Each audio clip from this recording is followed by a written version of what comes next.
it's that time of the week again. It's time for Chit Chat Across the Pond, and this is episode number 813 for April 29th, 2025, and I'm your host, Allison Sheridan.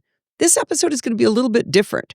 On the Nocilia Cast number 1042 for April 27th, Bart Bouchotts and I recorded his usual segment on security bits, but the majority of it was a deep dive, and the subject was whether cryptography, as we know it, is doomed because of quantum computing. His explanation was so good that I want to be able to point people directly to that audio instead of referencing the chapter mark or a timestamp. So with that preamble, let's jump right in.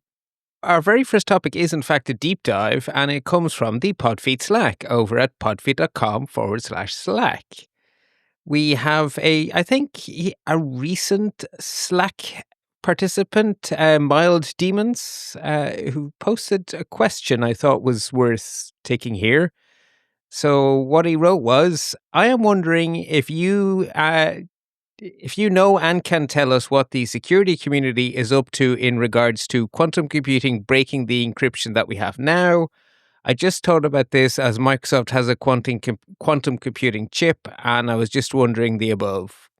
So it's like, cool. Now, before I even had a chance to reply, Nocilia Cast Callum B jumped in with the most salient part of the answer, which is that NIST has released the first 3 post-quantum algorithms last summer, but Mild Demons insisted he'd like to hear the two of us have a chat anyway, so yeah, let's do it. Yeah, that sounds like fun. We should also say, for everyone who's going to fast forward, the TLDR is basically that quantum computing is not going to destroy all of cryptography. But when we figure it out... Because we saw it coming. Yeah, exactly. This is a train that we're well aware of. It will break some of our current algorithms, including some of the ones we're particularly fond of using, the asymmetric ones in particular. But we've known this, so it's not a surprise, and we've been preparing for it very well, actually. So we already have the algorithms. They've been rigorously tested, and they've been approved by the standards bodies. And a controlled transition is actually well underway. So we're already not halfway, but we're well underway of actually implementing the changes. And what we need to do to secure our most critical systems is really just a matter of rolling it out. And I'm sure there'll be some bumps in the road, and there will be some laggards, right? Some apps and so forth that never quite get around to it. But there's absolutely no reason to expect a calamity. So, fire extinguisher out. When I was reading your notes, and I did learn a lot from this, and I'm looking forward to it. When I was reading your notes, I thought about the fact that we've had to up the algorithms over time before. Right? We're at AES 256 or whatever right now. Well, we didn't used to be at 256, and when those new algorithms go into place, not everybody updates, and there are edge case problems, but that's going to happen again. It happened in the past, and I bet it's going to happen in the future. Yeah, that seems a good bet. Yeah, definitely seems like a good bet. I guess there's a subtle difference that what we've had to do in the past is update the scale of our existing algorithms. So from 64-bit to 128-bit to 256. Not invent a whole new science. Yeah, not invent a whole new science. But then again, when SHA-1 became unsafe, we had to stop using one of our favorite algorithms altogether. So maybe we have been through this before. Maybe it is actually a good comparison. Okay. So I don't think you can talk about why quantum computers matter to encryption without understanding what quantum computers are, and I say understanding in the loosest possible way, because it's bloody hard. It's really bloody hard. Wait till you hear my palate cleanser at the end. Oh, good. It's perfect segue into that. Because, I have a joint honors degree, so 2 majors, in experimental physics and computer science. So you'd think I'd be the perfect person, but even I struggle with this. Still, mainly because I was a little bit too late in the computer science. The quantum computing was still too pie in the sky. But anyway, I'm getting old. No, it's because it can't be understood. That's why. I'm going with that. Yeah, I'm going with that. So I think the biggest misunderstanding is that a quantum computer is a faster computer. So it doesn't do anything. The misunderstanding is that all it's doing is what we do already, but faster. But it's actually fundamentally different at the deepest possible level. So it doesn't do the same things faster. It does completely different things. And sometimes that ability to do completely different things overlaps with assumptions that we have used to base cryptography on. Because cryptography is always based on what is really hard. So what is really difficult to do? And if you have a whole other type of computing, it can accidentally make one of those assumptions invalid. And that's what's going on here. Okay. I'm going to use a retronym. I think you're playing my segment on NIM words this week, right? Or is it next week? Don't remember. I think it's next week. Oh, well, then in the future, you're going to hear all about how cool retronyms are. But I'm going to invent one now. What's a retronym? We didn't used to need a second word for different types of computer because we only had computers. And now we have quantum computers. So what do I call the old ones? Well, we had human computers, so this will be our third kind of computer. Correct. Yes, because it used to be the computer was a person, and then we called them electronic computers. And then the people went away and we stopped using electronic computers and they just became computers again. And now we have a new problem. Yeah, so I'm going to call them digital computers for what we have on our wrist, in our pocket, on our desk. They're digital computers. Okay. And a retronym, it means we need to add a new prefix to a word because we've invented something new. So we didn't have acoustic guitars before we had electric. They were just guitars. Right. Okay. So to explain why a quantum computer is different, I'm actually going to start at the other end. What is it that a digital computer actually does? So digital computers represent life, the universe, and everything as sequences of bits, which are just ones and zeros. And every single thing our digital computers do is accomplished by nothing more than sequences of so-called Boolean operations on those bits. So Boolean operations are logical operations that work with true-false values, which we represent as 1 and 0, and they produce new true-false values. So and or are examples of Boolean operators, and the simplest of all is not. Not true is false, not false is true. Right? Very straightforward. And Boolean, by the way, and I my Irish pride is coming out here. Boolean is a so-called eponym, which is something named for a person.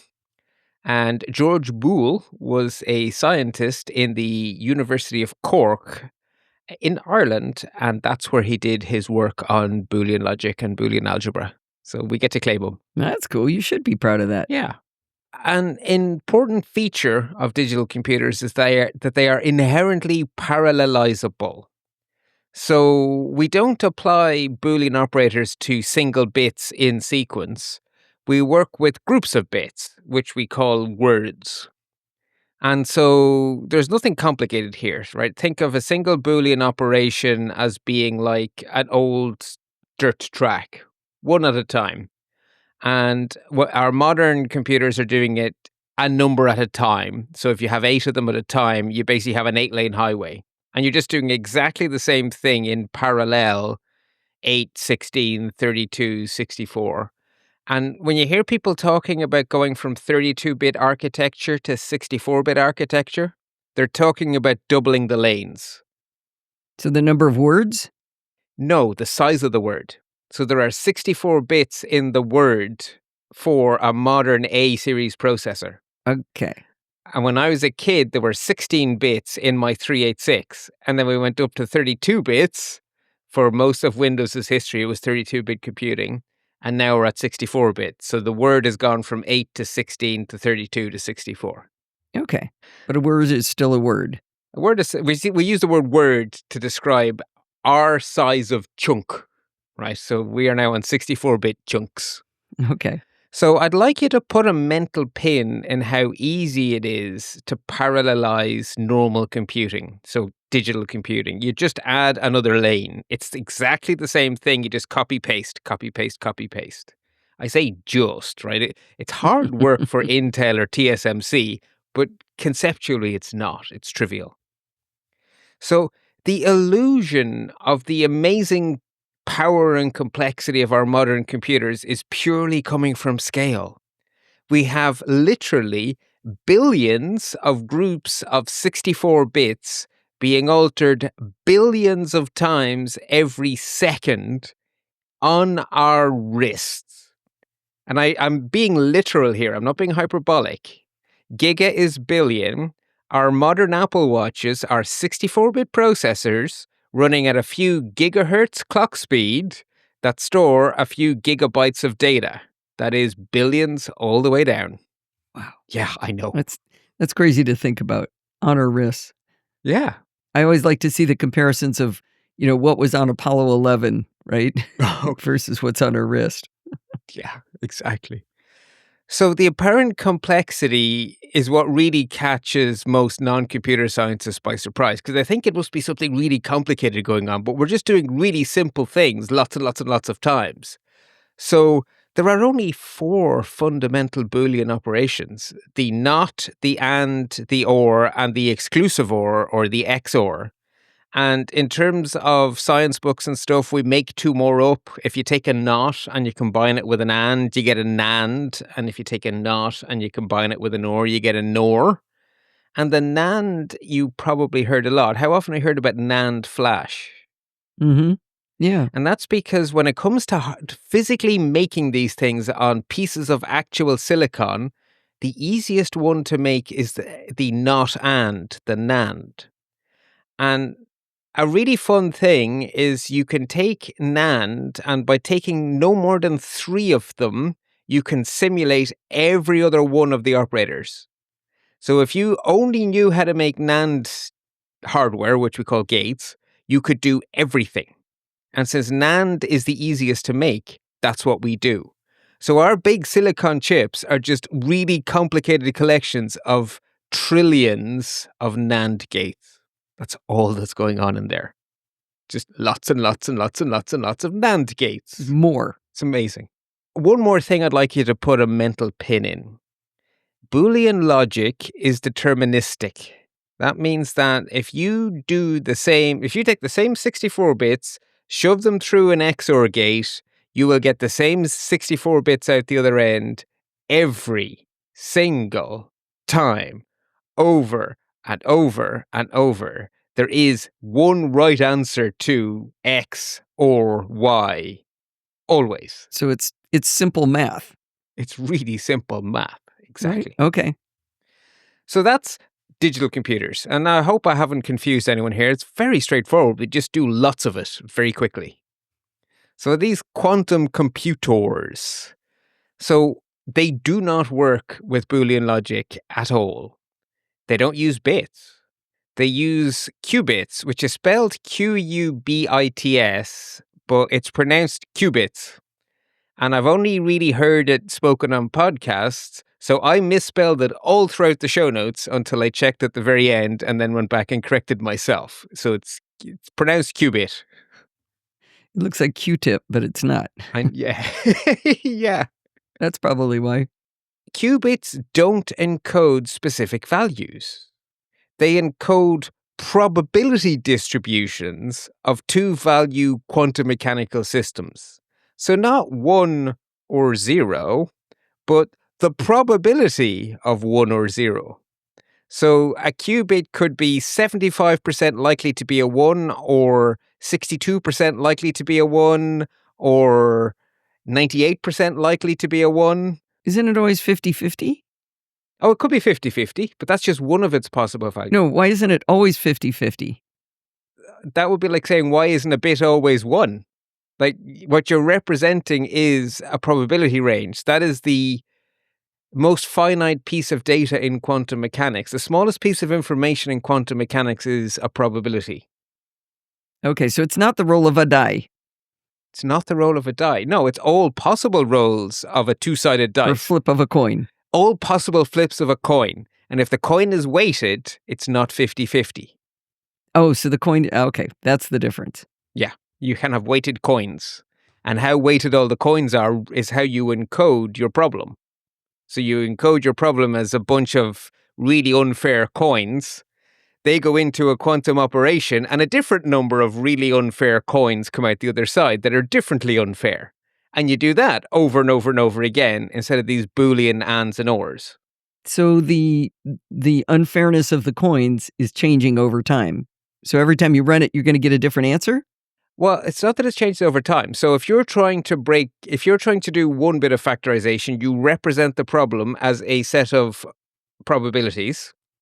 You run them through the process, and the answer is going to be a new set of probabilities, which is interesting because it means that the answer from a quantum computer is never exact. It's probably. They can only ever answer questions in terms of probably. Okay. So that's why when you read research, they say that it's 5 kabillion times faster to an accuracy of 98%. It can never be 100. With a quantum computer, it can never get you the right answer every time. It can get you the right answer most of the time, or enough of the time, or it can tell you that this is probably the key. And if you try it, you might get into the encryption 98% of the time, and 2% of the time you won't. Or 2% of the time, it'll tell you that these two are factors of this big number, and you try it out and you go, no.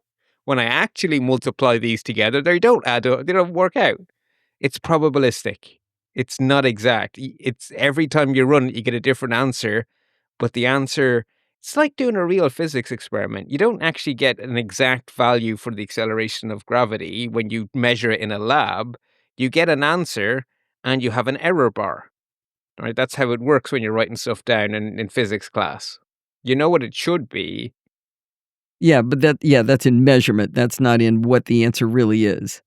Yeah, but the thing is, a quantum computer can only give you that kind of an error bar answer. So you will know how close to right it is, but it will never be right.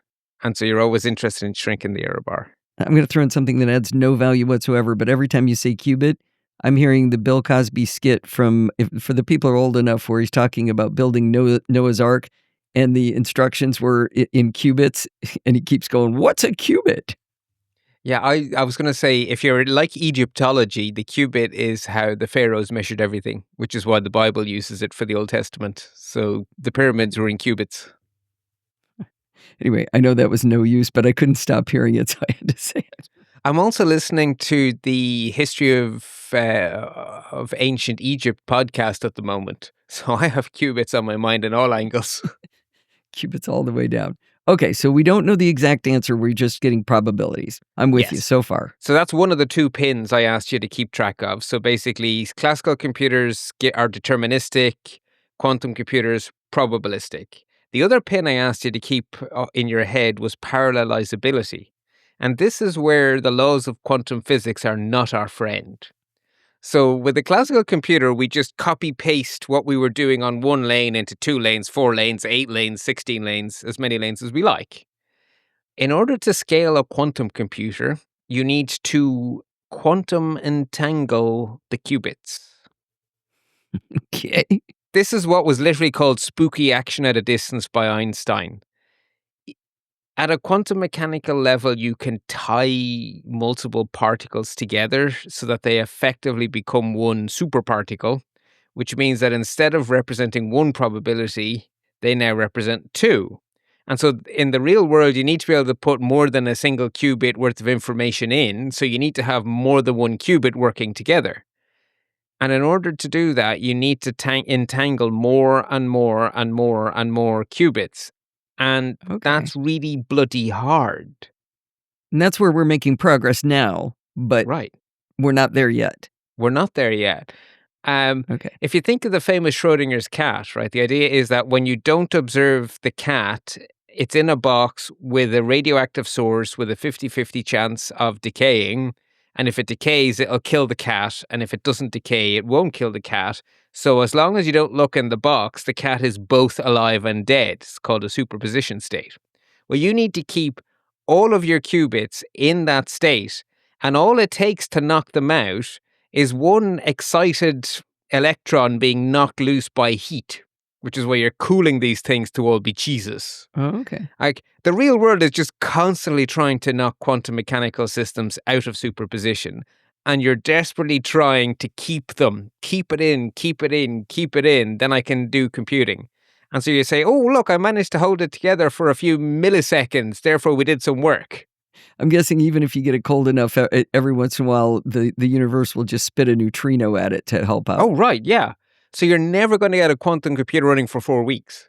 You're going to have to do a little bit of work, and then it's going to fall out of superposition. And you do a little bit more work, and it's going to fall out. And so the question is, how fault tolerant can you make it that maybe you break it into little pieces, and as long as 3 of the pieces haven't fallen out, you're still good? But it's really bloody hard. That's why we haven't done it yet. But they're getting there. They're inching along. They are inching along. So that's as much as I'm going to go into here of what's going on. Good. So let's assume that we figure it out. We have figured out how to build a quantum computer. It has at least, I think we want at least 32 qubits to be useful. We have one working. It's sitting on, let's say it's in a lab. It's probably not on our desk. It's probably quite big, but we have it. And so we can start doing stuff with it. What can it do? Well, its strengths are not in doing what we can do already. So the computers we have already are really good at sort of classical physics things. So modeling stuff you can represent with the equations that Newton discovered. So billiard balls on a snooker table, we can model those fantastically with our modern computers, and that lets us design airplanes and jet engines. It lets us do all sorts of cool modeling. It lets us process images, process sound, all of that deterministic stuff it's really good at. But our modern digital computers are actually they struggle a lot when you ask them to simulate quantum mechanical systems. Model the atom with a computer. It's not very good. It's really not very good at it. But a quantum computer is perfect because an atom is a quantum mechanical electron, or many quantum mechanical electrons, spinning around a quantum mechanical nucleus.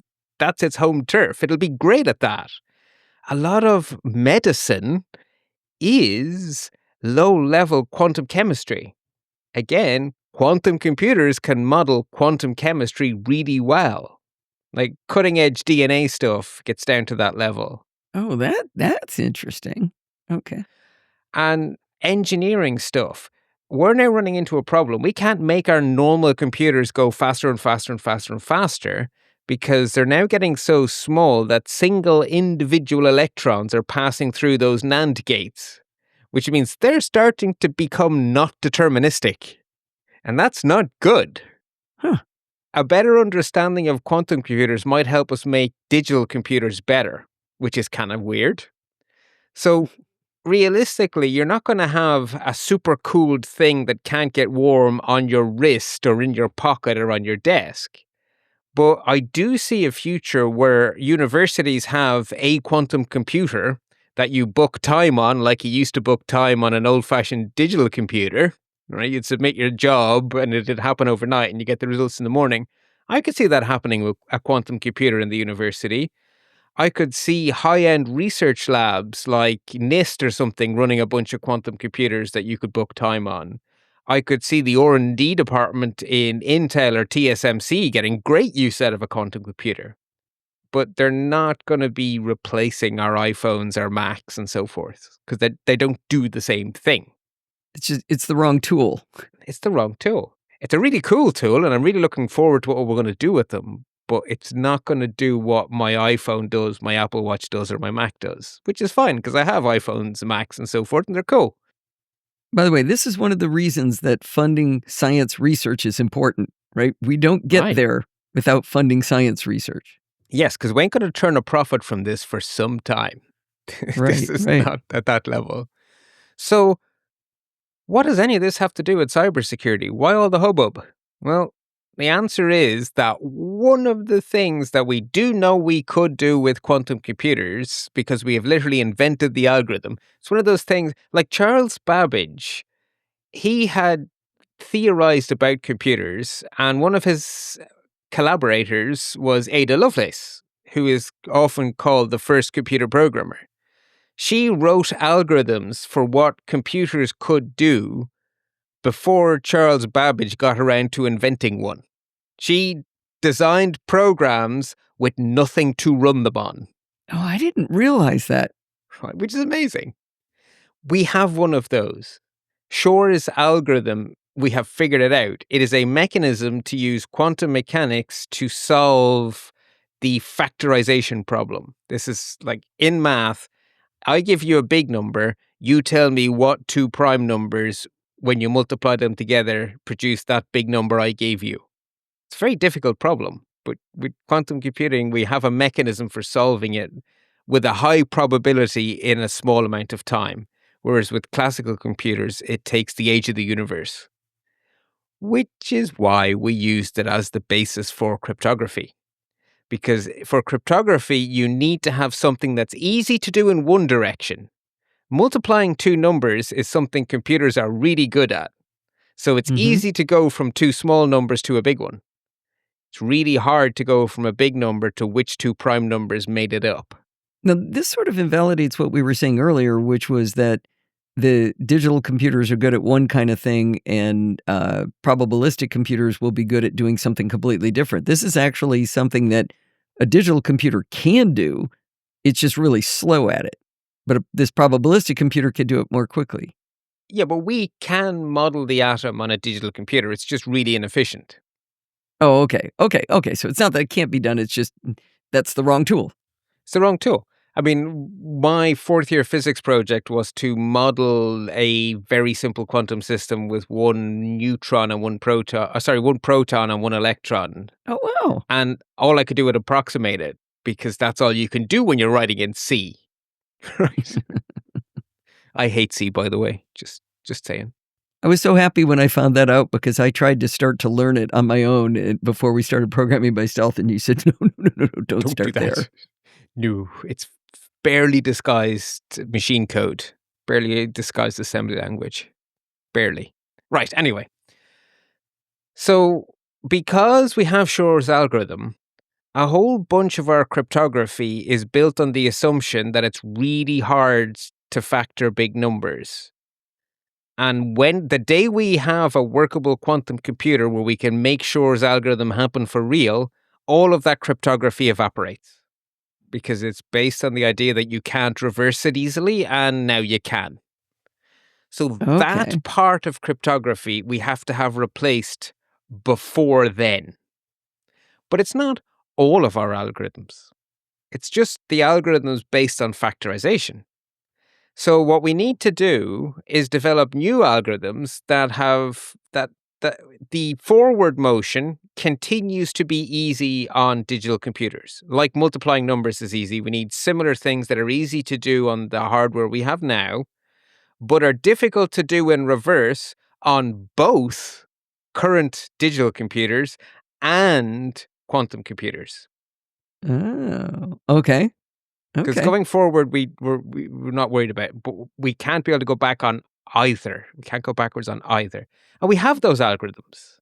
But we have a good enough understanding of how quantum computing works to be able to back into what would make it very, very hard for quantum computing to solve. Yeah. So like with the Ada Lovelace thing, we can program the quantum computers we don't have. I like the way you use "we," by the way, throughout this. Oh, humanity. So I'm just going to take you and me credit. are working on it. Oh, yeah, totally, right? So we have now arrived. As of last summer, we're in a very comfortable place. So 5 years ago, I would have been saying, we're working hard on proving the algorithms we think will work. But we're better off than that. So since last summer, we have a standard, FIPS 203 by NIST, the National Institute of Standards and Technologies in the United States. So it is a specific standard which defines 3 quantum-safe algorithms. So they exist. And not only do they exist, but since they were published last summer, the industry has already begun to roll them out. So I just put into a news search on Kagi, quantum-safe crypto, and just look for some news stories that would resonate with Nocilia Castaways. And this is by no means an exhaustive list. This is just the first page of results, and I just cherry-picked out the stuff that seemed vaguely relevant. So this is where they're rolling out quantum-safe algorithms into encryption already?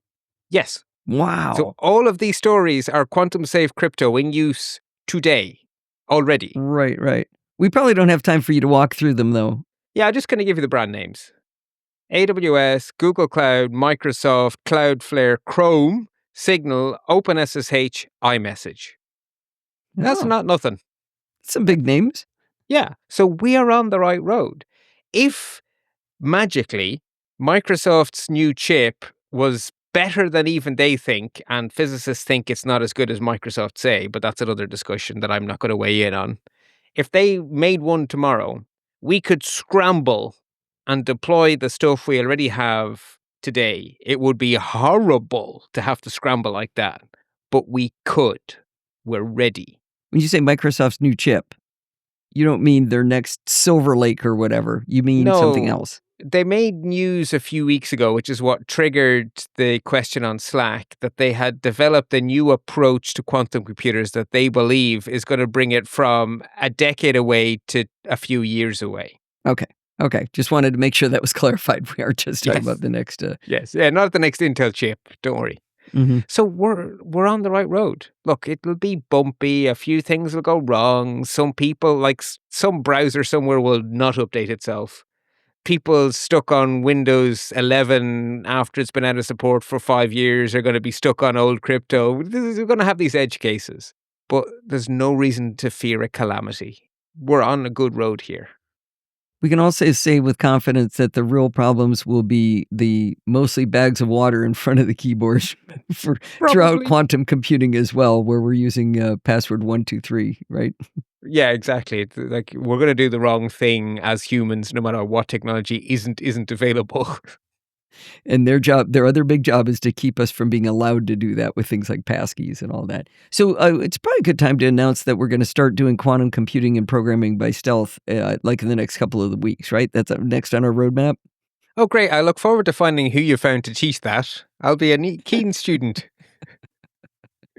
Before we move on, because we are at the end of the segment, I'm going to jump in and just do my palate cleanser right here.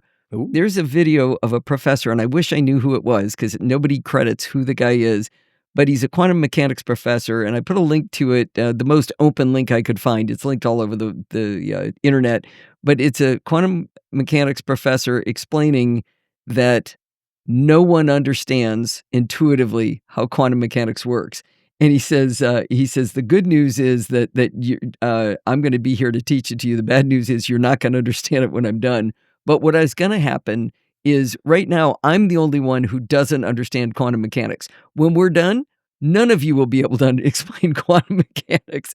And he brings up the fact that Richard Feynman even said exactly that it's not possible to understand this intuitively. So, and that made me, I wish I had heard that when I took quantum mechanics in college. I know I've told the story before, but Steve and I took it together. A guy named Professor Van Hoven was teaching it to us. This is a fifth quarter of physics, and things had gotten real weird, and we didn't understand anything. And Steve said, you know what I think's happened? I think the Russians have infiltrated the United States school system into the university level, and they're teaching absolute gibberish to a whole generation of engineers to make our entire system collapse someday. Love it. I have to say, the best thing my quantum mechanics professor did was start the course with a quote from Niels Bohr, who is one of the founders of quantum mechanics. And he said, if you think you understand quantum mechanics, you don't understand quantum mechanics. Okay, grand. Good. I don't think I understand that we're on the right path here. Good. If you'd like to listen to the rest of the original recording of Security Bits, be sure to subscribe to the Nocilia Cast and look for episode number 1042. I hope you enjoyed this episode of Chit Chat Across the Pond. Did you notice there weren't any ads in the show? That's because this show is not ad-supported. It's supported by you. If you learned something, or maybe you were just entertained, consider contributing to the PodFeed podcast. You can do that by going over to podfeed.com and look for the big red button that says Support the Show. When you click that button, you're going to find different ways to contribute. You can donate one time through the big Donate button with a credit card or Apple Pay, or you can use PayPal. If you want to make a recurring contribution, click the Patreon button. Keep in mind, I don't charge Patreon for Chit Chat Across the Pond or Programming by Stealth episodes, just once a month for the Nocilia Cast. That keeps it simple. If you want to contact me for any reason, you can email me at allison@podfeed.com, and you can follow me on Mastodon at podfeed.com/Mastodon. Maybe you want to talk to other Nocilia castaways? You can do that in our Slack group at podfeed.com/Slack. Thanks for listening and stay subscribed.